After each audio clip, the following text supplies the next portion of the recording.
Bonsoir, chers passionnés de l'élevage, j'espère que vous portez bien. Nous sommes à Joy Farm, la ferme spécialisée dans la production et la vente des produits de chair, des poules pondeuses, des lapins, des holacaudes et des porcs. Aujourd'hui, je vais vous parler des 5 règles à respecter pour une bonne alimentation des porcins. Pour tout porciculteur voulant avoir une réussite dans une alimentation des porcins est appelé à respecter 5 règles. La première règle est l'alimentation saine. L'alimentation saine fait référence à un régime alimentaire équilibré qui fournit des nutriments nécessaires à la croissance du corps de l'animal et à la prévention des maladies.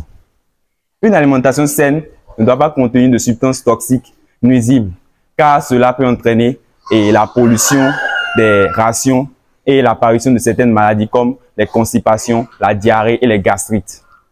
La deuxième règle est aussi importante en élevage. Il s'agit d'une ration adaptée aux besoins de l'animal. La ration, c'est la quantité de nourriture nécessaire pendant une période donnée. Les besoins en énergie, en protéines, en vitamines et en minéraux varient selon l'état physiologique de l'animal. Par exemple, une truie en lactation a des besoins 3 fois plus élevés qu'une truie en gestation.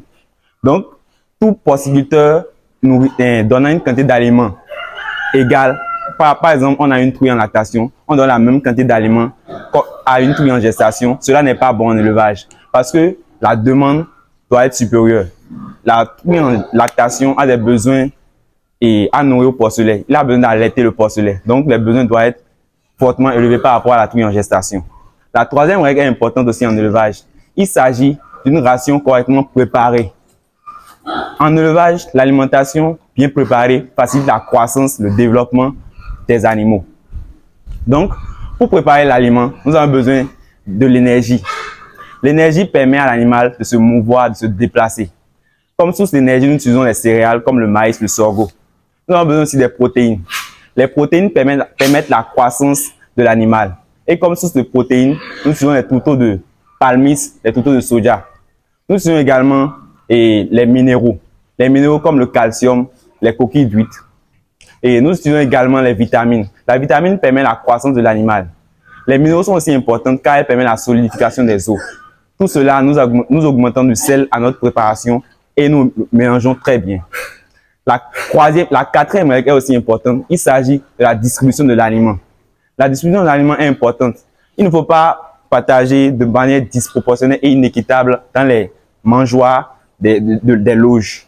Donc, il faut bien partager l'aliment. Cela permet de répondre aux besoins dont les porcs ont besoin pour leur croissance et leur développement.